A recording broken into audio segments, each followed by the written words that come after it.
Peter Machin hasn't played too many darts recently, so we'll have to wait and see just if he needs to brush off any rust. My name's Dan McCarthy, and I'm delighted to be joined in the commentary box for this game by the big boss of the WDF, I suppose, the Secretary General, referee, spotter, commentator, you name it, he does it all. Nick Rolls, how have you enjoyed the tournament so far? It's been great, thanks, Dan. I'm not sure about that. You said it before, and Masters, what was it, Master of Ceremonies? That's the one bit I haven't done. Maybe I have to kick Dan, Anthony off of that. No, it's gone well. It's been good. I think you just summed it up really well. This is the start of the tournament, right? No disrespect to those that have played, but the seeds are out now, and the big guns come into play. Those that have already played have, got a taste of the limelight as well. So, yeah, looking forward to it. Yeah, there's a reason why they are seeded players. It might be an obvious thing to say, but it's because they are more used to winning games. First of 4 matches today, and this is where the format is slightly extended compared to what we saw in round 1. It's first to 3 sets, and we do have a break after 2 sets, so just putting the players under the mill a little bit more, having to earn their way through to the round of 16. Contrasting styles in this game as well, isn't there, Peter? Is that little bit more deliberate and steady? You've commentated on a lot of games, and I've refereed a lot of games, and sometimes players have to just adjust on this. So James has got to adjust his game here a little bit. That space between this throw and his next throw. Yeah, there's always, I suppose, an interesting psychological battle when you do get a contrast of styles. It's almost as if who's going to fall into each other's traps, if you like, who's going to be dragged into the rhythm of the opposing player. It's been a decent start, this, from Richardson. He should get himself at least 1 dart at a double. That was a loose one. Has to be treble 19 for double 10. And it's a very good start from James Richardson. Nice out to start. Only needs the 1 dart to tidy up.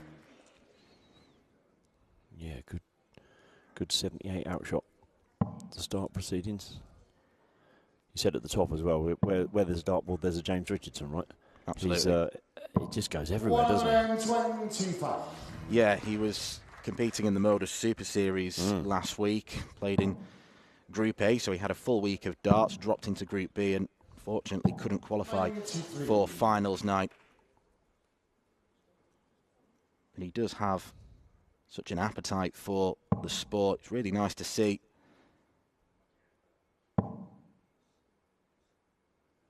Peter hasn't played competitive darts for around about 3 months, so will be interesting to see just where his game actually is right now. No, definitely, and the Australian tour, I think, something certainly I've learned over the last year or so, doing what I do with picking up all the results, etc. And you think, okay, why is Peter not played in that tour? And just the size of Australia, it's not quite like travelling. Our guys travel around Europe, or the European guys come over to the UK, etc.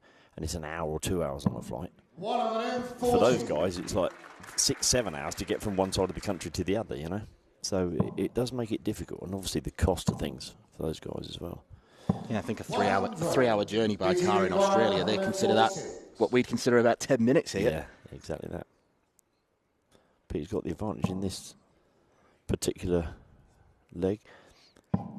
Old standard way of going for 146. New way's the treble 19, isn't it?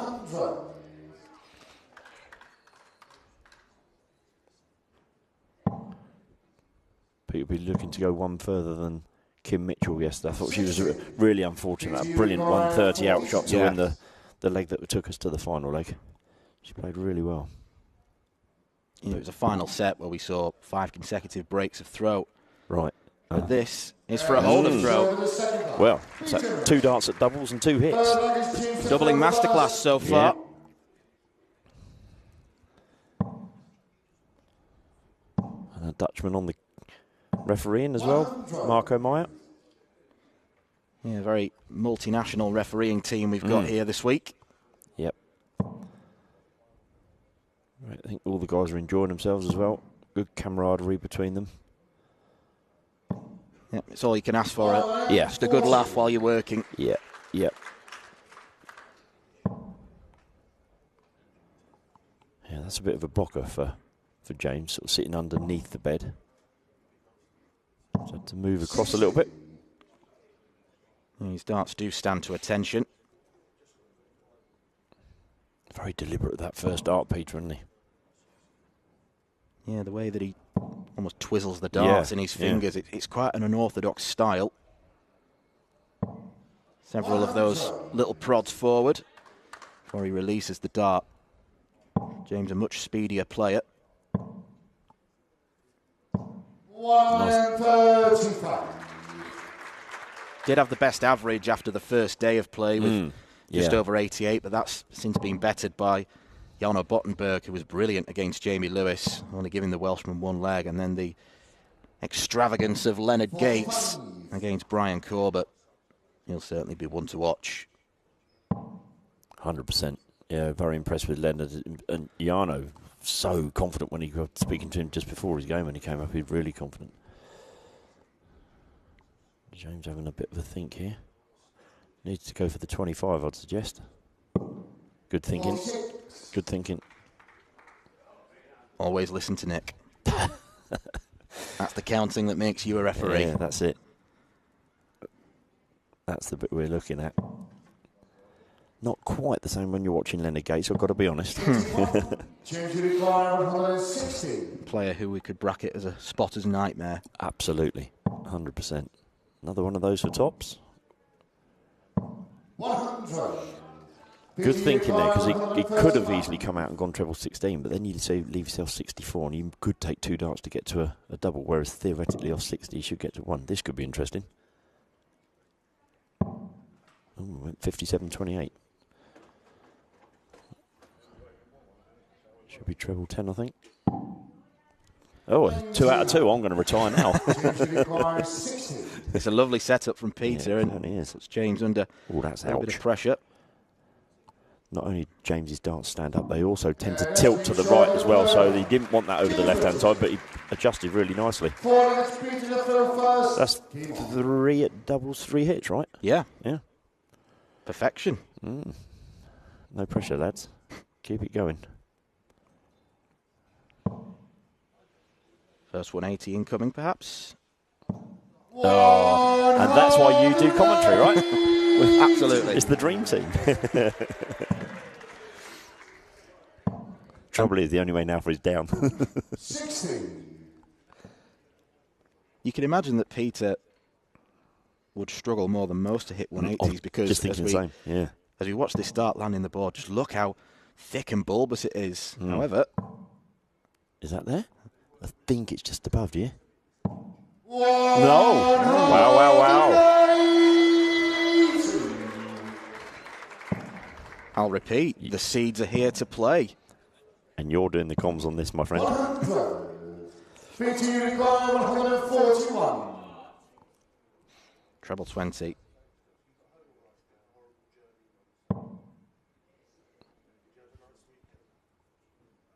It's 8 perfect darts. My goodness. Oh, Peter. Nearly perfect from Peter. My heart was going, I've got to be honest. The crowd were perfect. It might not be the biggest crowd, but they appreciate their darts, and they were just giving Peter the best of order there. It was fantastic. Wow. 40. The problem he had, I'll tell you after we finish this leg, but there is a problem he had here.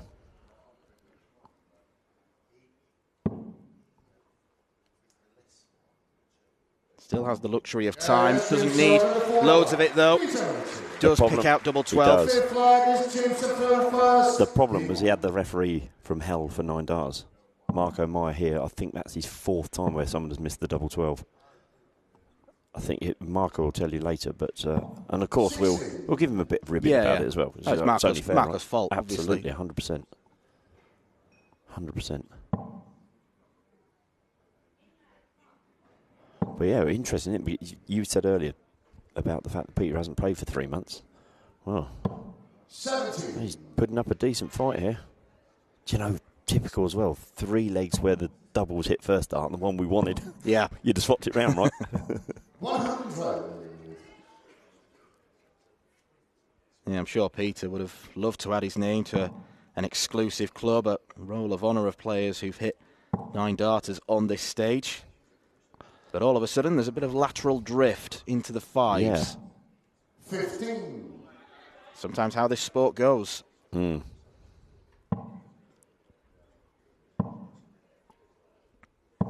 16. Still averaging around the 99 mark, though, is Peter. It's been a very encouraging start, even if he does go on and lose this set. More margin for error with the longer format. I think he's also got the experience to say, you know, this set is a bonus, if you like, isn't it? He was against the darts, albeit he does know he needs to break at some point during the match to win it, but... 57.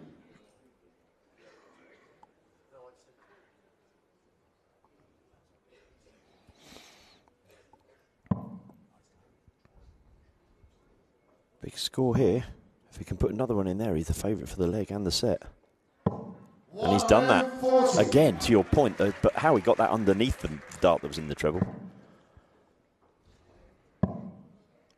Much more standard setup that James goes with. 78. Peter, you require 136. Skinnier barrels. Now then, 136 for Peter Machin.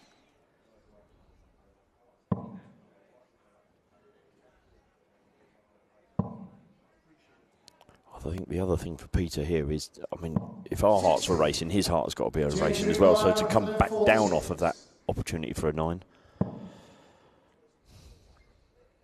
needs to stay there, really. Should come out now for the 10s. May go. There you go on the ball. What? Seen James do that before. What a setup. Yeah, there's loads of options you've got when you're on 66. Yeah. Oh, that's painful because you've got to hit a treble. Got to hit the treble 19. No, he's not going to get a shot at a double. That'll be really disappointing for Peter as well. If it had flipped into the 18 or the single 20, he still had chances, but... Yeah, just came short in the first set. James Richardson. 1-0 to James Richardson. 3 darts at a double. 3 hit. It's very, very encouraging and certainly living up to the ruthless nickname. Yeah, where are we at with the averages as well? Dan, they're pretty decent, that. Yeah, I mean, James Richardson's actually averaging 12 points less, but it's Really? all about timing. Wow. Yeah, I mean, it's that 9-dart attempt that's Yeah, really of course. risen the Machin average. 41.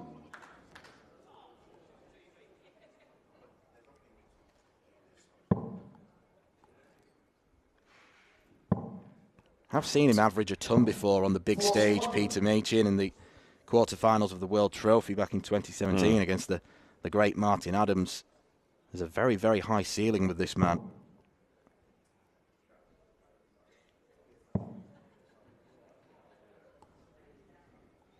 Got to admit, I really like his shirt. Nice and crisp. I like that sort of... What is it? Not a pattern. What's the word I'm looking for? On the back of his shirt, it's almost like a crest, isn't it? Yeah, like a print. Yeah. Maybe it's his family crest or something like that. I'll have to ask him later on. I should have asked him beforehand. I think my favourite shirt of the tournament so far is the Edwin Torbjornsson one, ET. ET on the back, yeah.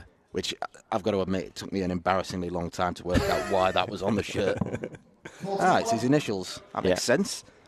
I liked Makuru's. I thought that was quite different with the sort of denim-y look. Yeah, that's quite different. 77. James Richardson, they're giving himself a real talking to. Big Ipswich Town fan, James. Still talking to himself in the back. You can see him head down, chuntering away. Well, no wonder he's feeling good about life if he's a big Ipswich fan. Yeah. Won again at the weekend, didn't they? Yeah.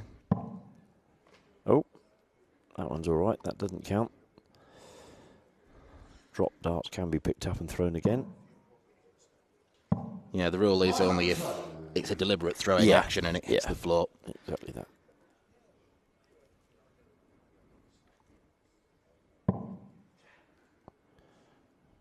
A little bit frustrated with himself there, Peter, for the first time that I've seen anyway. That's in the way, so he's definitely coming down now. 78. Good switch. May not leave a finish, but he's handily placed, let's put it that way. 44. And he's not punished by Richardson. He did have the throw this leg, Peter, so he really should be looking to hold it. Sounds a very obvious comment, but there's that little bit of pressure on 59. when you've got the throw. For James, this is a free hit, if you like. Yeah, it'll feel like one of those annoying sets to lose because I don't know if he'll be the sort of player that focuses on stats or anything, but he'd look at the averages pure and simple and think, how on earth have I lost that? And feel it's an opportunity missed. This is for a hold. Yeah. Another one would leave double 7. Single leaves the ball. He went very safe. 88. He's just wayward. Horrible land as well, because he'd left himself double 17, which is nobody's favourite. Another single 20 for tops for James. Tops it is then for a breaker throw. Awkward though. He's got to get through the traffic. Oh, what a good dart that is. James Richardson. You said it's all about timing, and we're talking about the averages, and I know Russ Spray was here yesterday, and we were chatting about averages mean absolutely nothing. It's the W in the column at the end, but also your timing is exactly that. And that was timing. 140. Yeah, I think the word timing, the game I'd associate that with most in this tournament is not an Aussie, but a New Zealander, Johnny Tartar against Sean McDonald. Agreed, Averaged totally. 8 points less. Was it? But some of those shots that he landed at such key moments. Yep. 41. It was one of those games with Johnny had 3 or 4 180s, and you thought really going, but in between that, there wasn't. It was a bit. It was high or it was low, wasn't it? It wasn't a great. It wasn't consistent. I think it's probably the word I'm looking for. 140. Yeah, he'll be back this evening. He Takes will. on Northern Ireland's Barry Copeland. The daddy. And this evening is really tantalising because we've got the #1 seeds in both the men's and the women's draw. Andy Bartons takes on Sebastian Białecki in what should be a cracking encounter, but probably the star attraction of the whole week in Bo Greaves takes to the stage against Lorraine Hyde. Yep. 100. Spoke to Bo yesterday. She's in good form. Looking forward to the chance to retain her title. But equally knowing that there's some performers out there, of which Lorraine is definitely one, that have got a game that if she's not on her A game, they've played on this stage before and have got the experience. And Lorraine's obviously played this year as well, which I do sometimes think that can help, for example, James Richardson. He didn't need to go the 11 and bull route. He's got plenty of time on his side. And this is where the game could quickly get away from Peter Machin, especially with how ruthless Richardson has been on the doubles. I saw what he did there. It's good. That's what you were commenting. Maybe not for long. 60. Sorry, viewers. James required 40. Tops it is then for a 2-0 lead in the second set. Down to 10s. That's been shown in the second part. Well, the first time he doesn't clean up first time of asking, but doesn't matter.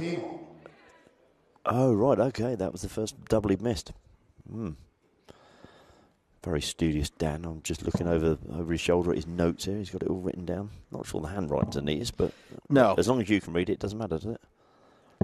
Yeah, all commentators have got their own little versions of notation, and some of them look like some of those ridiculous fonts you get on Microsoft Word. No idea what they're meant to be saying.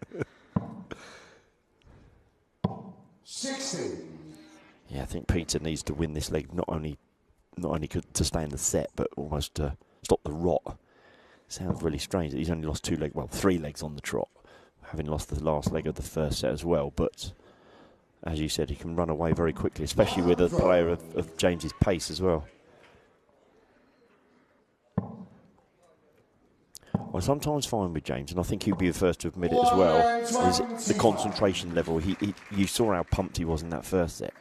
Then he can just occasionally, in my opinion, just drop off a little bit and his mind disappears. I said to him after his first game, what did you stay up there? You just wanted the airtime, or what was it? Because he could, I think, if I'm not wrong, he had 5 match darts before he won his match in that first round game. Yeah, I saw a lot of him at Modus last week when he failed to get through to the Saturday night. And one thing that plagued his game in the days I was watching him, missed big numbers, which really, as a dart player, is a cardinal sin. Yeah, absolutely. Agree. Going down 137 to leave 116, which would be a nice leave. 275 could see James using the bull last start if he hits a treble here. Or it shouldn't see him using the bull, let's put it that way. Yep. Unless this one goes straight in the treble as well. He should be looking at the bull, I think he is. 82. Right thinking, wrong execution.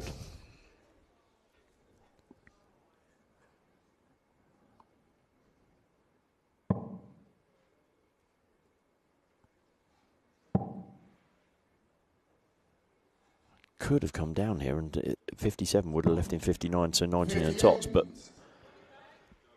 I think Peter's, with due respect to him, that little bit old school, plays the 20s.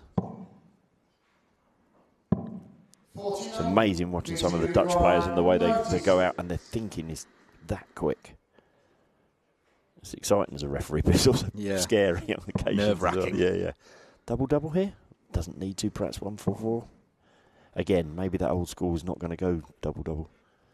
Yeah, the new breed of players may have been tempted to go 2 double 19s. Yes. Group those darts very together. True. Yeah. Should come out for the 16s. Great darts. That's put the pressure on. Stay in the set. Yes. So I think he really needs this one because James will have the throw in set 3 as well. Albeit there's a break if he does. If James takes this, we go to a break. Players will have the choice of whether they want to stay on stage or go for a break off stage. Down the Frimley Green Cafe, I think, for this row. Oh, wow. Richardson is looking very, very comfortable right now, Nick. It certainly is.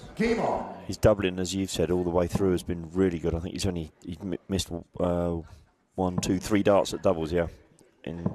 So a really good high percentage in the doubles. His scoring's been there and thereabouts as well. But hasn't it a 180 yet, I don't think, Richardson. But the 140s column is looking tidy. Interesting dynamic now. This is the first time we've had breaks. We didn't have breaks during the weekend games because quick fire best of 3 sets, just on and off. I said he hadn't hit a 180. Oh, James. But yeah, so what do the players do now? They go back, have a bit of a drink. For James, it's carry on doing what I'm doing, keep in the zone. But for Peter, what's your thinking? It's just got to, how do I adjust the balance there? Yeah, I suppose players can approach breaks in different ways. Some would prefer the break, some wouldn't. I'd imagine James Richardson would have preferred not to have the break. He'd have just wanted to motor on. Whereas for Peter, it may have come at the right time. He can just go into the players' room, go and maybe chuck a few darts on the practice board in there, get himself ready to come back here and just recalibrate those thoughts. I think in his mind, he's just got to think, at least in the first set, I showed a lot of promise with the missed dart at double 12. He was well in the game, but Richardson has wrestled control. Yeah, that first break at the start of the second set is what's turned this game around, really, hasn't it? We were saying how close the first set was, and it was, in fact, Peter had a small chance in that 5th leg of the first set to actually nick the set. And a couple of lower scores, and James punished him with, again, 1 dart at a double. And well in front in this leg as well. Didn't need to take any risks with the double-double.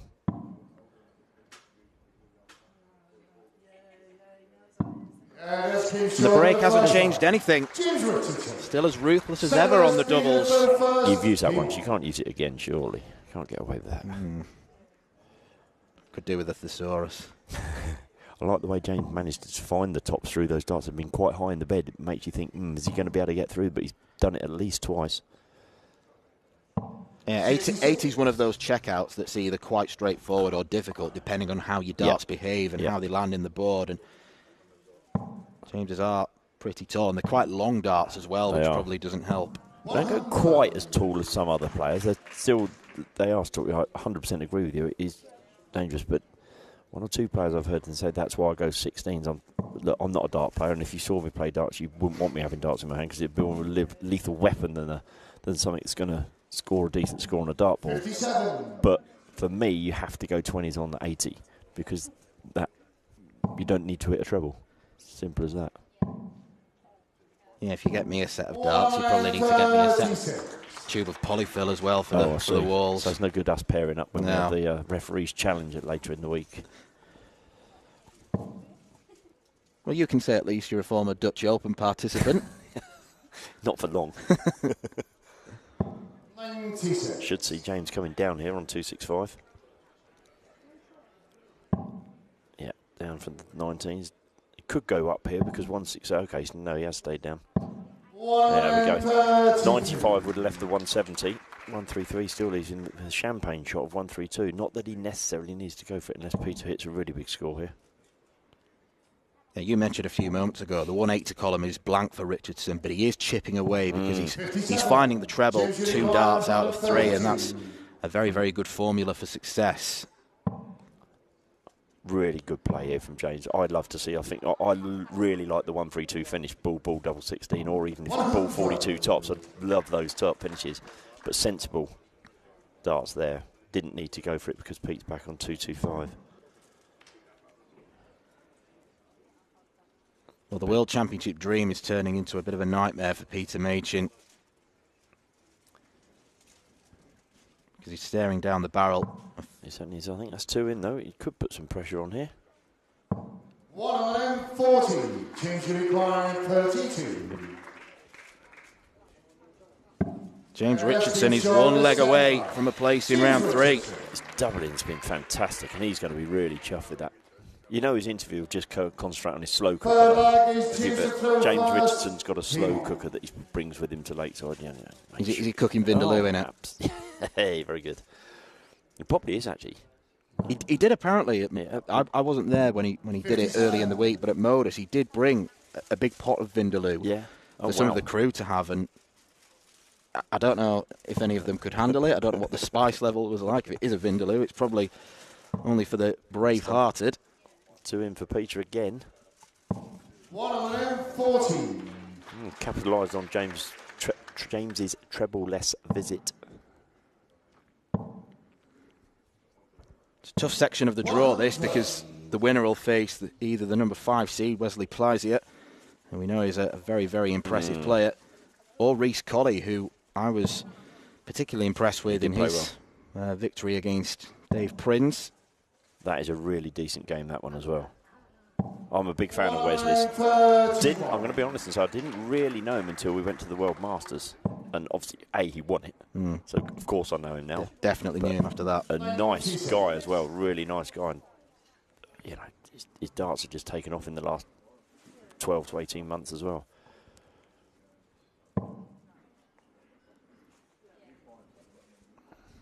But Colley will be a tough competitor, and he still has, if memory serves me right, still has the biggest checkout of the tournament so far. Yeah. Match-winning checkout as well. Yep. He does, and he'll bring an army down with him if Saturday's anything to go by. There were a fair few of them lining the walk-on for him, and then 170. giving it a bit of a chant. He's threatened the 9-darter. Can he threaten the big fish? The answer is no.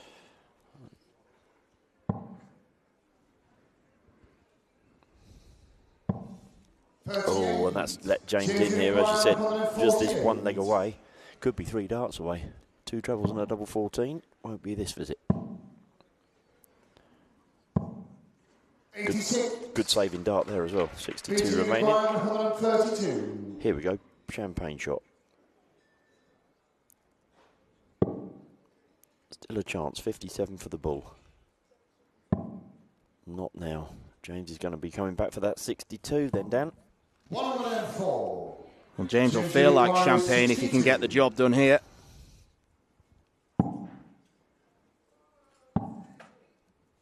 Tops for the match. 42. Peter, you require 28. Small note in the column that says missed double. There aren't many notes on that under James's name. Awkward double 7 for Peter. Horrible, horrible double. horrible double in itself. With the second dart, how strong do you go for it? Because you could hit a single 7 and blow your third dart. But equally, why miss a dart? Why waste a dart? Wow. James Richardson is through to round 3 of the Lakeside WDF